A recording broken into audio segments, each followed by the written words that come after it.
예, 안녕하십니까. 어제 이 한국경제 정규재 전 주필님이 방송을 하면서 요약을 하면은 홍준표 후보를 중심으로 보수파는 다 뭉치자. 쉽게 말하면 홍준표 지지 이제 입장을 밝혔습니다. 그래서 거기서 이제 홍준표를 지지하는 가장 중요 논리는 전교조 민노총 같은 이 좌익 조직 세력과 싸움을 할 줄 알고 대통령이 뭘 하는 무슨 역할을 해야 되는지를 정확히 알고 자유민주주의 질서를 어떻게 지켜나가는지 정확히 알고 있다, 홍준표 후보가.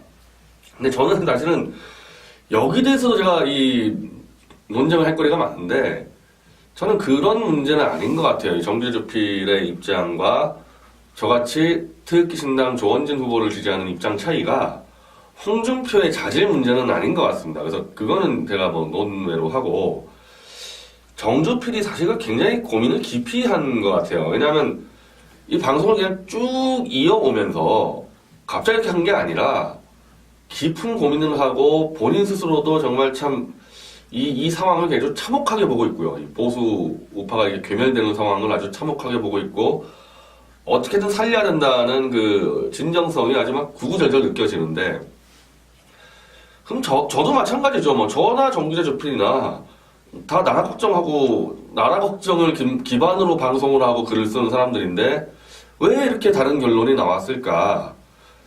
저는 크게 이제 두 가지인 것 같습니다.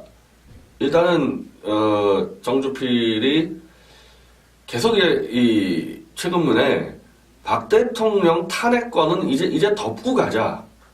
이걸 대선의 이슈에 끌고 갈 수는 없다. 이걸 덮고 가자고 주장을 지금 해오셨습니다. 그러다 보니까 자연스럽게 조원진과 태극기 신당은 탈락이에요.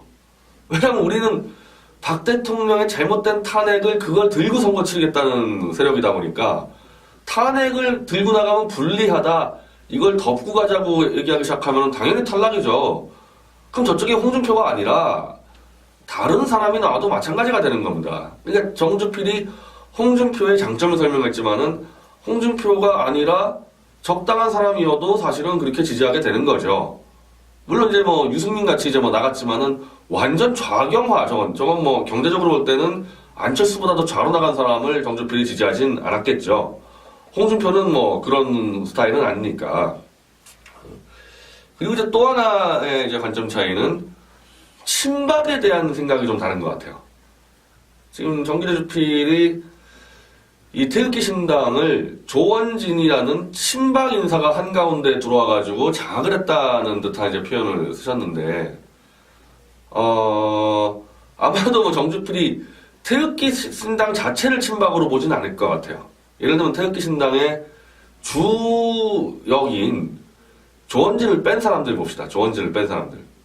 저부터 해가지고 정미용 대표, 정광용 사무총장은 박사모니까 일단 제외시키고, 박사모 출신이니까. 그리고 정광택 대표, 권영회 대표, 이분들의 공통점 뭐냐, 저까지 포함해서 박근혜 정권 때 그 수많은 국가위원회 위원짜리 하나 안 하는 사람들입니다. 친박당이라면서 박근혜 정권 때 그럼 뭐 하나라도 했어야 될 거 아닙니까, 우리가? 정광용 박사모 회장까지 포함해도요, 한 국가에 있는 500여 개의 위원회가 있습니다, 국가에. 그 위원짜리 하나 안 하는 사람들이에요. 이런 친박이 있을까요? 이런 친박이? 장관, 차관, 무슨 비서관 이게 아니라 수천 명이 돌려가면서 해먹는 그 위원짜리 하나 안 한 사람들로 지도부가 구성되는 그런 친박당이 있겠어요? 저는 정규재 주필 저하고 잘 아실 테니까 설마 저를 친박으로 보진 않겠죠. 저를 친박으로 볼 수는 없겠죠. 그럼 조원진 친박은 맞는데 김진태 의원하고 이른바 친박 3인방이라는 사람들, 최경환, 서청원, 윤상현, 이 세 명은 총선 때 충분히 정치적 책임을 물을 수 있죠. 이 총선 실패에 따른 문제에서 우리는 김무성, 저는 사실은 이 친박 3인방보다 더 큰 책임은 이한구 공천위원장과 김무성이 1차적으로 가장 큰 책임이라고 보고 그 다음 책임을 묻는다면은 친박 3인방이라고 봅니다. 이 부분에서. 그때 그래서 김진태 의원은 이 친박 책임론에서 떨어져 있지 않습니까? 공천에 개입을 했습니까? 김진태 의원이 정부 인사에 개입을 했습니까? 법사위에서 혼자 사투 벌인 것밖에 없기 때문에 그래서 김진태 의원 아마 정규리주필하고 인터뷰할 때 정주필도 김진태 의원을 친박으로 규정을 안 하는 것 같았습니다. 그때. 그럼 조원진 의원은 어떠냐? 김진태 의원보다는 좀 친박 세력에 약간 더 가깝다고 볼 수 있죠. 왜냐하면 이제 이분이 3선이고 총선 이후에 당 지도부를 했잖아요. 이정현 이 당대표와 함께 최고위원을 했기 때문에 김진태 의원은 사실은 당직을 맡은 게 거의 없고 조원진 의원은 이정현 체제의 최고위원을 했으니까 김진태 의원보다는 좀 더 친박 세력에 더 가까운 분이긴 하지만은 지난 총선 때에 조원진 의원이 당시 재선 의원으로서 역할은 못했죠. 지난 총선 때 조원진 의원 정도가 공천에 좌지우지한다? 거의 못했죠. 그거 진짜 이한구 위원장하고 이른바 친박 3인방하고 그 저쪽에 현기환 정무석 그리고 김무성 이렇게 해서 나눠먹은 거 아닙니까? 총선 참패에 조원진 의원의 책임을 물을 수는 없는 거죠. 그 당시는 당 지도부도 아니었고. 그럼 이제 유일하게 책임 물을 수 있는 거는 이정현 대표 때의 조원진 의원이 최고위원으로서의 처신인데 근데 그때는 사실은 저는 이정현 대표까지도 포함해서 바로 그냥 이 당을 잡자마자 최순실 사건 터져버려가지고 그냥 정신이 없었잖아요. 그 당시에. 너무 정신이 없어가지고 이분들 자체도 그 당시에 완전히 뭐 전혀 이걸 뭐 어떻게 질서를 잡아나갈지 뭐 헤매고 다녔고 조원진 의원은 얘기는 이 당 지도부가 어떻게 해서라도 탄핵이라도 막기 위해서 김무성 세력과 협상하면서 당권 다 줄 테니까 당 너희가 다 가져가고 대선 후보도 내가 내고 다 가져가라. 그 대신에 대통령만 탄핵시키지 마라. 이런 제안까지 하면서 처절히 막은 거거든요. 저는 조원진 의원 정도가 아니라 이정현 대표까지도 책임을 물을 수가 없다고 봐요. 그 사건에 대해서는. 뭘 할 수가 없었거든요. 만약에 제가 저보고 뭐 하나 책임 물으라 그러면요. 그분들에게 조원진 의원부터 이정현 대표까지 그 정진석 원내대표 거기 제가 책임을 묻자면은 자기가 배출한 자당이 배출한 대통령을 탄핵하는데 국회법을 그냥 근거로 무기명 투표했다는 것 저는 그 책임 하나 묻겠어요. 조원진 의원한테. 당연히 실명 투표했어야 됩니다. 그걸 지금 실명 투표를 안 했기 때문에 지금 이 횃불당이 이 모양이 된 겁니다. 밖에서 볼 때 누가 탄핵 세력인지 누가 탄핵 반대 세력인지 구분도 안 되고 있지 않습니까? 횃불당이. 그냥 홍준표 씨는 하루에는 뭐 탄핵 찬성하는 것처럼 얘기했다가 다음 날엔 반대하는 것처럼 얘기했다가 왔다 갔다 하고 이 당이 엉망진창된 가장 큰 원흉은 탄핵 투표를 무기명을 했다는 거예요.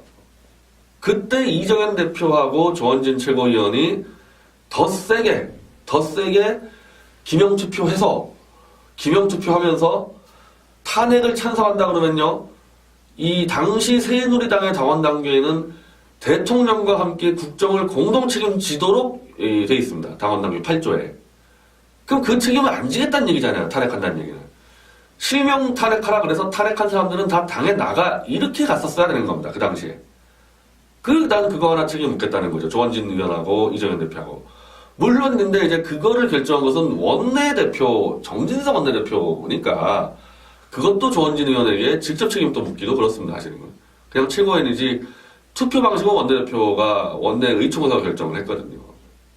그리고 조원진 의원은 당시 자기 실명을 내걸고 반대 토론, 탄핵 표결 들어갈 때 반대 토론자로 정세균 의장한테 신청을 했었죠.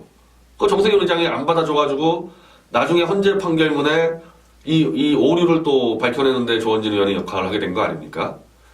자, 이랬을 때 조원진 의원을 지금까지 이 정규제 조필이 얘기하는 정말 이 국정을 제대로 이끌어 나가지 못한 친박 세력에 포함시킬 수 있느냐. 예를 들면은 지금 이 당에 최경환 의원이 지금 대권 후보로 나왔다. 우리 태극기 신당에. 그러면 저는 정규제 조필 말에 동의를 할 수가 있죠. 최경환 의원이 들어왔다면은. 근데 오늘 아이러니하게도 최경환 의원이 공개적으로 홍준표 후보를 지지를 했습니다. 최경환 의원이. 이게 다르지 않아요? 정주필은 우리 당을 친박 잔존 세력이라 그러는데 친박 잔존 세력의 핵심들 지금 다 횃불당에 있습니다. 그리고 그 중에 왕초인 최경환이 홍준표를 지지하고 있습니다. 이걸 뭘 의미하겠어요? 저는 이렇게 생각하고 있습니다. 이 친박 잔존 세력, 이 구태 세력은요, 어디라도 붙어먹는다. 권력이 있는 곳이라면 어디라도 붙어먹는다. 지금 권력은 횃불당에 있지 않습니까? 횃불당에 붙어있으려고 그러지 우리 당에 오려고 그러겠습니까? 그래도 김진태, 조원진 정도니까 태극기 전사들하고 호흡을 맞추려는 거지 무슨 친박 그 구태 세력이 우리랑 같이 일을 하겠어요. 권력도 한 것도 없고 돈도 없고 이런 사람들하고 뭐 우리도 받지 않겠지만은 그리고 아까 말씀드린 대로 나머지 당의 주요 사람들은 박근혜 정권 때 하여튼 뭐 자리 정도가 아닙니다. 저는 모르겠습니다. 저도 정주필과 똑같이 언론사를 뭐 같이 하다 보니까 그런데 저 박근혜 정권 들어가지고요. 우리 미디어죠. 정부 광고 제대로 받은 게 없어요. 정부 광고가 이명박 때 같은 경우 미디어 오늘이라는 다른 매체 비평지가 정부 광고가 들어가니까 그거 들고 저희가 막 전화해서 공기관에 왜 미디어 오늘만 주냐? 똑같은 매체 비평지인데 미디어치도 달라. 그래서 막 3분의 1 절반 정도 따라갔습니다. 공기업 광고를. 이명박 정권 때는. 박근혜 정권 들어가지고 그거 다 끊겼습니다. 그냥 시작하자마자 다 끊어버렸어요. 박근혜 정권이. 그거 뭐 모르겠어요. 왜 끊은지 모르겠는데 일부러 끊었겠죠. 그거 집행되고 있었는데. 그러니까 자리 하나 차지 못했고 뭐 하나 얻어먹지 못한 사람들이 지금 이 태극기 친박당의 핵심 실세들이에요. 실세들이에요. 그럼 이게 왜 중요하냐? 정근혜 주필이 정작 하고 싶은 말은 이거 같아요. 박근혜 정권이 잘못한 거 분명히 있다. 잘못한 거 분명히 있다. 그럼 이걸 계속 들고 어떻게 선거를 치느냐 지금 그 말씀하시는 거 아닙니까? 자, 조원진 후보도 그렇겠지만은 당 주요 인사들이요. 박근혜 정권이 잘못한 거를 잘했다고 가야 될 이유가 하나도 없는 사람들입니다. 정권에 책임을 질 위치가 아니고 정권으로부터 받은 거 없는 사람인데 박근혜 정권이 잘못한 거를 왜 저희가 찬양하고 그걸 덮어놓고 하겠어요? 저는 뭐 이제 조원진 후보가 이제 갈 때 저는 이렇게 할 건데 쫙 분류를 할 겁니다. 박근혜 정권이 잘한 거 쫙 분류를 하고 박근혜 정권이 못한 거 쫙 분류해서 당의 공식 입장으로 좀 발표를 할 거예요. 잘한 거는 더 키워서 확대시켜 나가고 잘못한 거는 우리가 교정, 개혁, 극복해 나가겠다. 어렵지 않죠? 이거 뭐 정주필이나 저랑 아마 다 똑같이 알고 있을 겁니다. 잘한 거 못한 거 구분하라 그러면요. 정근혜 주필하고 저하고 같이 하라 그래도 똑같을 거예요. 뭘 건드릴지를. 잘한 거? 그래도 어정쩡하게 보긴 했지만 한미동맹을 그래도 굳건하게 가는 방향으로 틀었다 마지막에는. 그래서 지금 이 안보가 그래도 지금 트럼프 정권이 지금 그래도 받쳐주고 있는 거 아닙니까? 천안함이 아니라 천안문 중국에 올라갔다 그러는데 저는 이건 사실은 이 박근혜 정권이 중국 시진핑하고 가까워졌던 거에 대해서는 상당 부분 오바마 정권과의 공조로 갔다고 보고 있어요. 오바마 정권 자체가 대한민국 문제에 대해서, 북핵 문제에 대해서 너희가 알아서 해. 그냥 우린 귀찮아. 이렇게 던져놔 버렸기 때문에 중국이랑 한국이랑 너희가 알아서 풀어. 거의 이 수준이었단 말이죠. 그게 전략적 인내라는 오바마 정권의 정책이 파탄 나버렸기 때문에 그 영향상 박근혜 정권이 이렇게 움직였지 오바마 정권과 완전히 거슬러서 가진 않았다. 그러니까 바로 돌아온 거 아닙니까? 어쨌든 결과적으로는 한미동맹으로 제대로 돌아왔고 미국과 국제사회가 주도하는 대북공조에 적극적으로 참여해서 개성공단을 바로 끊어버렸고 뭐 솔직히 저는 개성공단 끊는 거는 뭐 상식이지 뭐 업적이라 보기도 어렵지만은 그 당시 개성공단 지원 끊을 때 문재인, 안철수 등등이 한 짓을 보십시오. 그때 난리 난 것처럼 법석을 떨어대가지고 그런 정치적 압박에도 그런 부분을 끌어나갔고 뭐 우리가 다 아는 전교조 법에 노조화했었고 통합진보당 해산했었고 그래서 국가 정상화의 기초틀은 분명히 잡았다. 그럼 못한 건 뭐냐? 이런 정도의 싸움 박근혜 대통령이 통일대박을 얘기하지 않았습니까? 남한의 종북 세력을 척결하고 김정은 정도를 어떻게 체제를 무너뜨려서 통일을 이룰 정도의 목표를 잡았으면요. 이 국가기관 전체를 다 기억했어야 되는 겁니다. 국가기관 전체를. 목숨을 걸고 했어야 되는 겁니다. 우리가 사기 탄핵의 진실을 밝힌다. 사기 탄핵의 진실을 검찰, 법원, 감사원, 방통심의위원회, 언론, 여론조사회사 대한민국이 얼마나 썩어 빠졌는지가 이번 사기 탄핵으로 다 드러나지 않았습니까? 사기 탄핵 진실 밝힌다는 게요, 단순히 박 대통령의 명예 회복시킨다는 그 차원을 훨씬 넘어선 일이에요. 바로 대한민국의 적폐들, 검찰, 법원 등등의 언론까지 포함되는 이 적폐들을 다 한 칼에 개혁하겠다는 그게 하나의 정책이 되는 겁니다. 정책이. 우리 대한민국 그 태극기 전사들이 태극기 집회에서 언론 욕하고 검찰 욕하고 특검 욕하고 다 하지 않습니까? 국회 욕하고. 그게 다 정책이에요. 개혁 정책. 문재인이 적폐 해소? 저는 우리 당에다가 적폐 해소위원회를 만들까 그러는데요. 진짜 적폐들은 사기 탄핵 이 세력들과 아직도 숨겨져 있는 종북 세력들 아닙니까? 이걸 다 깡그리 다 뽑아내고 무너뜨려야 되는데 이 적폐들을 저는 박근혜 대통령이 이 부분을 너무 쉽게 봤다고 지금 그때부터 제가 이번만 주장하는 게 아니에요. 이거 박근혜 정권 초기 때부터 제가 얘기한 겁니다. 공개적으로도 얘기했고 제가 박근혜 정권 관계된 사람 만날 때마다 저는 주로 그 문제잖아요. 야 이거 종편하고 포털 개혁을 안 하면 이거 큰일 나는데 분명히. 그리고 종편하고 포털 개혁을 하려면요. 방통위와 방통심의를 계약을 해야 됩니다.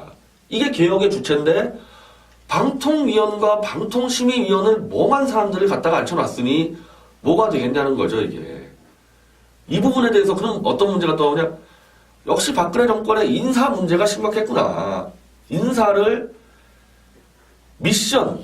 야 방통심의에 예를 들면 박효종이 같은 사람을 안 친다 그러면은 당신은 이거 가서 뭐 해야 된다는 거를 미션을 줘야 될 거 아닙니까? 박효종 들어가서 뭐 했어요? 야당 세력들 그냥 계속 챙겨주고 있습니다. 지금 이 시간에도 그래요.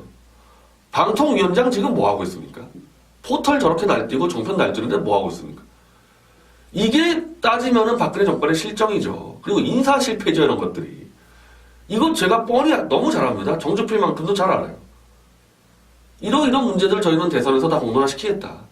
방통위원회는 뭘 해야 되고 방통심의는 뭘 해야 되고 KBS 이사회는 뭘 해야 되고 검찰은 어떻게 개혁해야 되고 종편은 어떻게 개혁해야 되고 이거 다 정책으로 얘기할 수 있다는 겁니다. 그리고 그게 바로 정주필이 얘기하는 박근혜 정권이 잘못한 것들을 우리 태극기 신당이 안고 가는 게 아니라 극복을 한다는 거죠. 박근혜 정권이 쫙 펴놓은 청사진을 그거 그대로 계승을 해가지고 통일대박. 자 김정은 정권 무너뜨려가지고 우리 초단기간에 자유통일 이뤄낸다.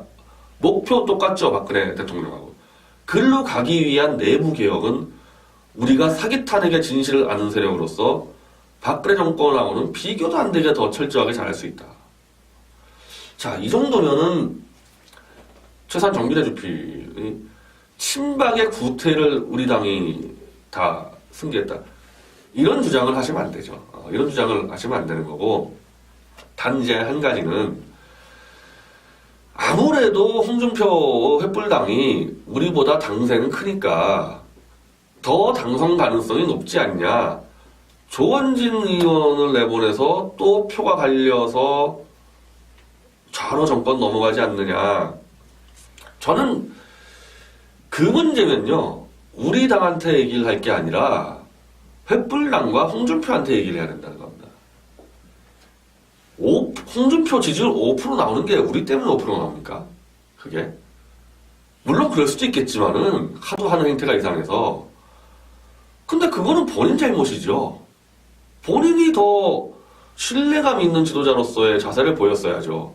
하루에 한 번씩 말이 바뀌는데 저런 사람을 누가 지지를 하며. 그리고 근본적으로 이건 제가 앞에서 방송을 했기 때문에 지금 반복을 안 하는데, 저는 대선 구도를 볼 때 정주필처럼 탄핵을 빼고 갈 수는 없다. 그건 참패의 길이다. 홍준표가 바닥을 기는 이유는 탄핵을 빼고 덮고 가려다가 박근혜 정권의 실정을 사과하고 박근혜는 뭐 처벌받을 거다 이렇게 하고 탄핵을 빼고 가다가 이 꼴이 난 거고, 잘못된 탄핵의 진실을 알리면서 그 진실도 아까 제가 말씀드린 대로 이 법원, 검찰, 언론의 개혁을 정책으로 내놓고 정면 승부해야지 우리가 이길 수 있지, 그걸 빼고는 이길 수가 없다. 당연히 정주필님하고 우리는 다를 수밖에 없죠. 그거 대놓고 들고 가야 되는 겁니다. 이 사기 탄핵 진실에 대해서. 그 이번 재보선 때 얘기 나왔잖아요, 벌써. 자, 김재원 수석이나 성윤환 친박연대 의원, 친박 세력 경북 상주에서 77% 득표율. 투표율은 엄청나게 높았던 상태에서 77% 득표율. 이건 뭘 의미하겠습니까? 보수층이 이미 사기 탄핵 진실을 광범위하게 알고 있다는 거죠. 그럼 그걸 빼고 어떻게 승부를 겁니까? 우리가 제일 무서워야 될 건요. 표가 갈리는 게 아니에요. 표가 갈리는 게 아니라 나는 정말 이 탄핵 정국에서 정말 도저히 참을 수가 없다.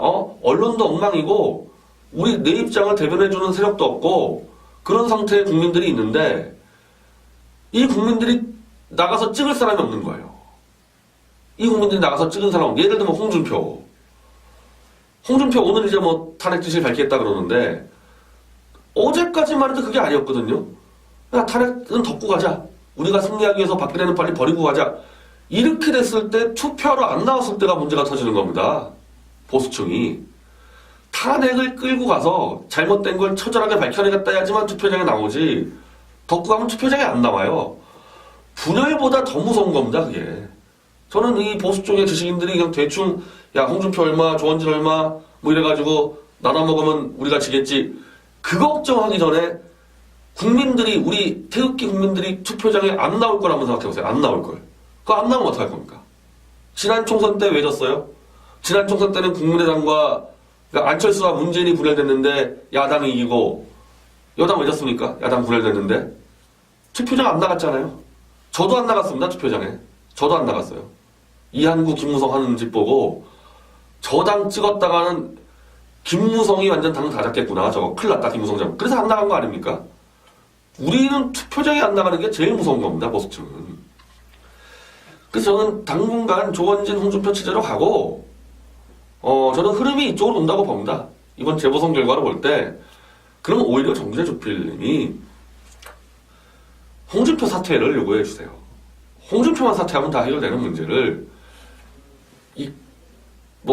정주필님은 자질 있다 그러지만은 최소한 탄핵의 진실을 밝힌다고 홍준표가 얘기했지 않습니까 오늘. 탄핵의 진실을 밝히는 적임자는 조원진이 맞죠. 이건 홍준표 지지자인 정주필님도 인정할 거 아닙니까? 저는 어차피 이 구도는 사기 탄핵 때 탄핵 진실 이 양자 구도입니다. 이번 재보선도 양자 구도였습니다. 문재인 세력과 태극기 세력의 양자 구도였습니다. 이번 재보선이. 어차피 안철수는 중간에서 압사요. 압사 당하기 때문에 양자 구도 탄핵 때 탄핵 진실입니다. 그땐 당연히 우리 태극기 신당과 조원진 후보가 적합한 인물과 세력이지 홍준표는 아니다. 조만간 정주재 주필님이 홍준표 사퇴를 좀 외쳐주시기를 바랍니다. 예, 감사합니다.